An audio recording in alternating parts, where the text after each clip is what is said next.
Demokrasi terpimpin dimulai saat terbitnya Dekret Presiden 5 Juli 1959. Istilah demokrasi terpimpin yang digunakan karena dalam pelaksanaan demokrasi saat itu mengandalkan kepemimpinan Presiden Soekarno. Latar belakang Dekret Presiden. Yang pertama, konsepsi Presiden 1957 berisi pembaruan struktur politik bangsa Indonesia dan pembentukan kabinet gotong royong. Yang kedua, wibawa pemerintah hancur karena pergantian kabinet pada masa demokrasi liberal. Dan yang ketiga, muncul desakan memberlakukan kembali UUD 1945. Terbitnya Dekret Presiden. Pertemuan tersebut dilanjutkan dengan sebuah pidato yang disebut Dekret Presiden.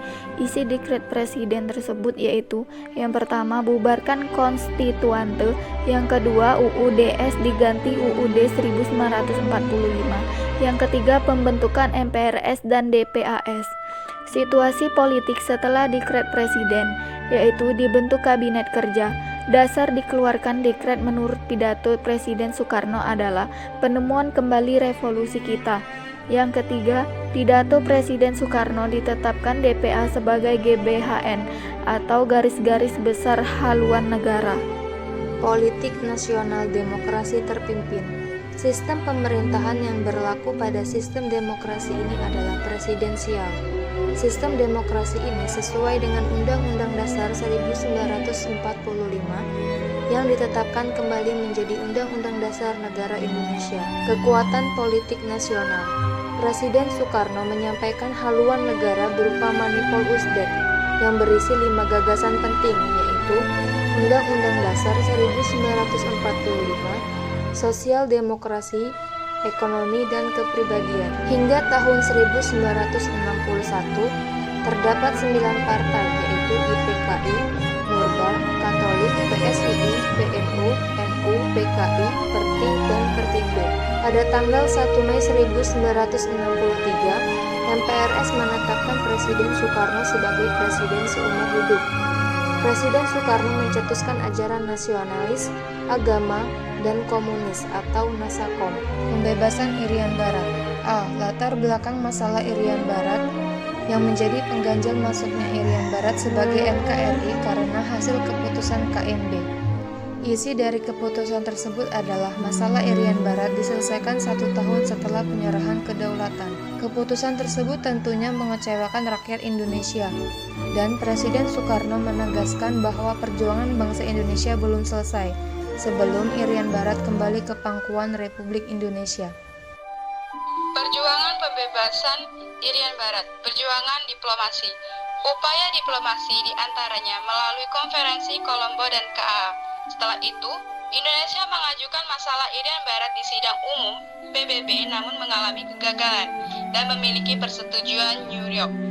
PBB pembentukan UNTEA untuk mengatasi Irian Barat. Isi perjanjian New York 1. Belanda menyerahkan Irian Barat kepada UNTEA. 2. Pemerintah sementara PBB berisi orang Indonesia.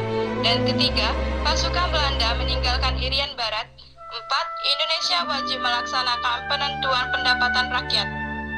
Pelaksanaan Perpera. Perpera dilaksanakan untuk menentukan pendapat rakyat Irian Barat memilih masuk NKRI atau mendirikan negara sendiri. Hasilnya Irian Barat diputuskan menjadi wilayah NKRI. Politik luar negeri. Politik mercusuar. Politik mercusuar adalah politik untuk mencari kemegahan dalam pergaulan antarbangsa di dunia. Pada politik luar negeri, mercusuar Indonesia membangun fasilitas publik skala besar dan mewah. Di antaranya adalah Monas, Jembatan Semanggi, Masjid Istiqlal, dan Kompleks Olahraga Senayan. Yang B. Konvertasi Malaysia.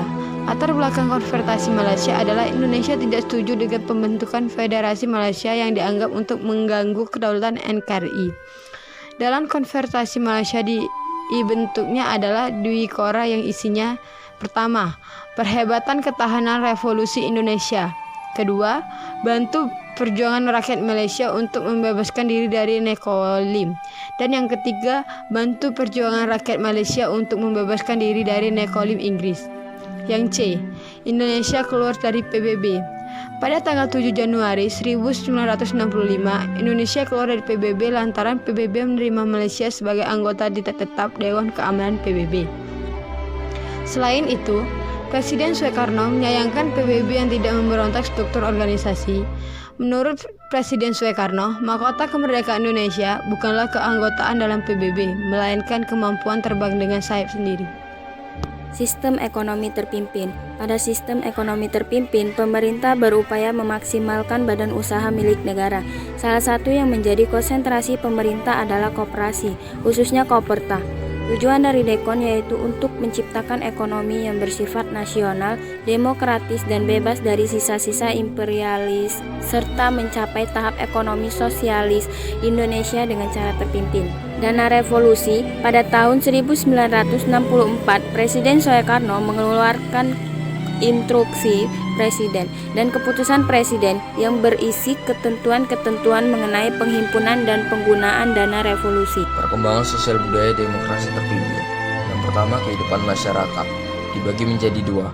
Yang pertama, etnik Tionghoa. Pada masa demokrasi terpimpin, golongan Tionghoa memiliki peranan besar dalam perekonomian Indonesia. Bahkan pemerintah menjalani hubungan yang baik dengan pemerintah Tiongkok. Namun hubungan tersebut ditentang oleh Angkatan Darat. Angkatan Darat berusaha melemahkan hubungan Indonesia dan Tiongkok dengan melakukan pembatasan terhadap aktivitas masyarakat Tionghoa. Bahkan Angkatan Darat memulangkan secara paksa sebanyak 110.000 penduduk Tionghoa ke Tiongkok.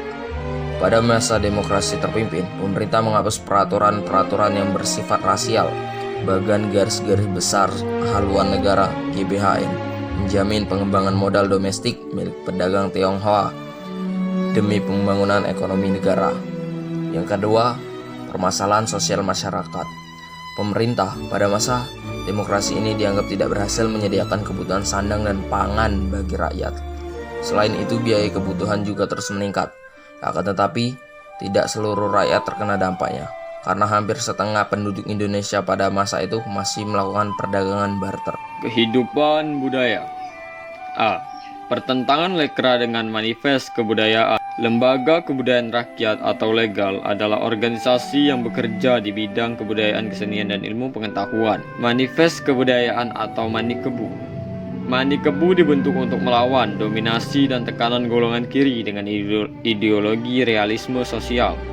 Karena munculnya manifest kebudayaan ini mengancam PKI. Manifest kebudayaan mendapatkan dukungan dari Angkatan Darat pada tanggal 8 Mei 1964. Presiden Soekarno mengeluarkan perintah larangan terhadap manifesto kebudayaan. Soekarno melarang manifest kebudayaan melakukan pemberedelan berita suara kabar yang tidak selaras dengan kebijakan pemerintah. C. Perkembangan arsitektur pada periode tahun 1959 sampai 1965. Perkembangan arsitektur kota di Indonesia dipengaruhi oleh rancangan arsitektur Presiden Soekarno.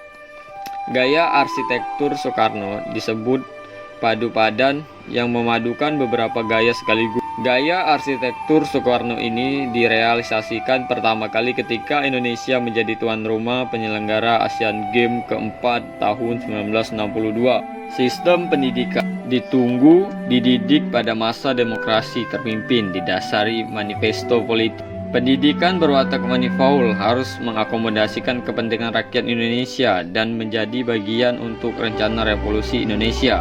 Dari